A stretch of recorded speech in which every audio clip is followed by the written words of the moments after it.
अस्सलाम वालेकुम जी। आज का लेक्चर भी हमारे पास बर्नौली इक्वेशन और इक्वेशन ऑफ कंटिन्यूटी की एप्लीकेशन पे मुश्तमिल है। आज हम पढ़ने वाले हैं थ्रस्ट ऑन अ रॉकेट। इससे पहले मैकेनिक्स के बीच में हमने पढ़ा था, जब मोमेंटम वाला चैप्टर था सिस्टम ऑफ पार्टिकल्स का, रॉकेट की मोशन को कंप्लीटली डिस्कस किया गया था। तो उसका लिंक मैं आई बटन में दे दूंगा। अगर आपको कंप्लीट रॉकेट की मोशन समझनी हो तो आप उस टॉपिक से समझ सकते हैं।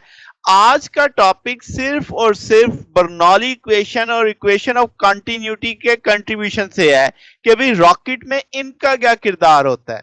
तो ये हमारा आज का टॉपिक है।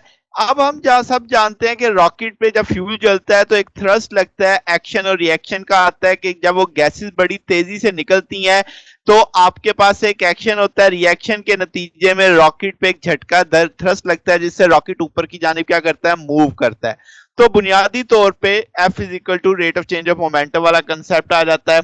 अब हम कहते हैं कि लेट्स से अगर आप एक एग्जांपल समझें कि आपके पास एक चैम्बर है और इस चैम्बर में क्रॉस सेक्शनल एरिया इसका ए है और इसके नीचे एक ऑरिफिस है जिसमें एक स्मॉल एरिया ए नॉट है। ठीक है। अब जनाब इस जगह पे जो गैस फील्ड है उसकी डेंसिटी आपके पास रो है, प्रेशर पी है, और यहां से जब वो बाहर निकलेगा तो पी नॉट मानो एटमॉस्फेरिक प्रेशर है। ठीक हो गया। अब जो उसकी वेलोसिटी होगी यहां से निकलते वक्त वो है वी नॉट। ओके। तो अब जनाब अगर आप बर्नौली इक्वेशन समझो तो उसके दो हिस्से थे, P one plus one by two rho V one square plus rho ji H one बराबर होता है P two plus one by two rho V two square plus rho ji H two. तो अब वन और to का concept नहीं है, अब नॉट का कंसेप्ट है और सादा। तो मैं लिखूंगा पी माइनस पी नॉट बराबर आ जाएगा one by two rho V naught square minus V square plus rho ji H naught minus H. यानी कि एच वाले फैक्टर या सादा फैक्टर उठा के दूसरी तरफ ले आए तो उनके साइन आपके पास चेंज हो गए। अब क्या है जनाब कि अगर मैं कहूं कि आपके पास जो डेंसिटी गैस की इतनी कम है कि हाइट के साथ उसके प्रेशर में कोई इतना ज्यादा बदलाव नहीं आता, तो इसका मतलब रो जी एच नॉट माइनस एच वाला फैक्टर निगलेक्ट किया जा सकता है।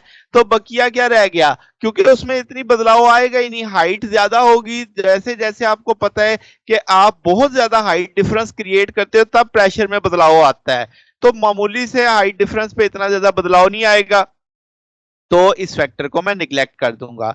बाकी बच गया P minus P naught one by two rho V naught square minus V square. अगर मुझे सिर्फ वी नॉट चाहिए तो मैं टू इस तरफ ले जाऊंगा, रो दूसरी तरफ डिवाइड करूंगा, वी स्केयर दूसरी तरफ जाके ऐड हो जाएगा।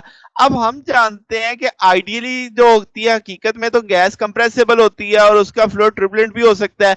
मगर अगर मैं आइडियल मानूं, मैं कहूंगा लेट से भी हम इसे स्टेडी ट्रीट करते हैं कि इनकंप्रेसिबल है और आपके पास अगर स्पीड ज्यादा बहुत ज्यादा ना हो तो ये आप इसे स्ट्रीमलाइन भी मान सकते हैं। ठीक हो गया।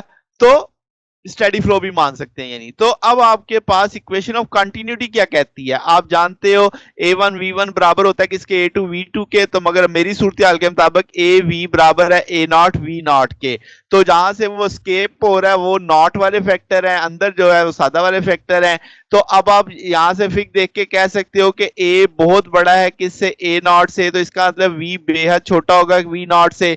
तो आप ये वी निग्लेक्ट कर सकते हो कि आपके पास एरिया इतना बड़ा है तो वेलोसिटी उतनी ही कम होगी, और फिर छोटी चीज का स्क्वायर लेंगे तो और छोटा जवाब आ जाएगा। इसका अंदर इक्वेशन नंबर वन में जो वी स्क्वायर है, मिसाल के तौर पे अगर 0.5 था, 0.5 का स्क्वायर लो तो 0.25 हो जाएगा, वो तो और छोटा हो जाएगा, इसलिए मैं उसे निग्लेक्ट कर रहा हूं। तो इक्वेशन वन किस शक्ल में बच जाएगी मेरे पास, v naught square to p minus P naught over rho आ जाएगा डेंसिटी के तौर पे।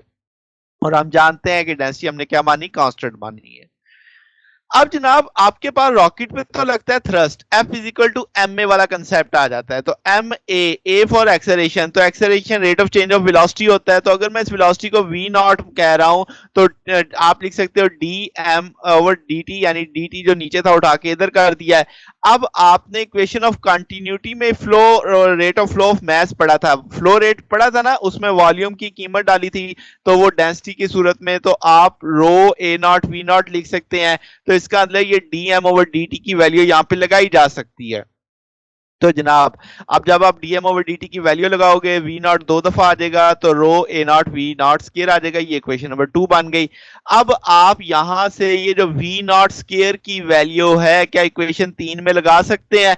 जब आप इक्वेशन 3 में लगाएंगे रो रो से कट जाएगा, आपके पास सिचुएशन क्या आ जाएगी, two A naught P minus P naught के तौर पे आ जाएगा। इसका मतलब क्या हुआ कि भाई आपके रॉकेट पे जो थ्रस्ट लगता है वो आप इस इक्वेशन से भी मालूम कर सकते हैं। टू ए नॉट आपके पास उस ऑरफाइस का सुराख है जहां से गैसेस निकल रही हैं, P minus P not pressure difference है। तो ये जनाब हमारा आज का टॉपिक था। आपने देखा कि बर्नौली इक्वेशन और इक्वेशन ऑफ कंटिन्यूटी को इस्तेमाल करते हुए हमने रॉकेट पे लगने वाले थ्रस्ट की वैल्यू मालूम की। तो जनाब अगर आपके इसमें कोई बात पूछनी हो और डाउट हो तो नीचे कमेंट्स में पूछ सकते हैं। वीडियो अच्छी लगी हो तो वीडियो को लाइक कीजिएगा, दोस्तों के साथ शेयर कीजिएगा, चैनल को भी सब्सक्राइब कर दीजिएगा। अब तक के लिए इतना ही, बकिया इंशाल्लाह फिर नेक्स्ट देखेंगे। ओके, अल्लाह हाफिज।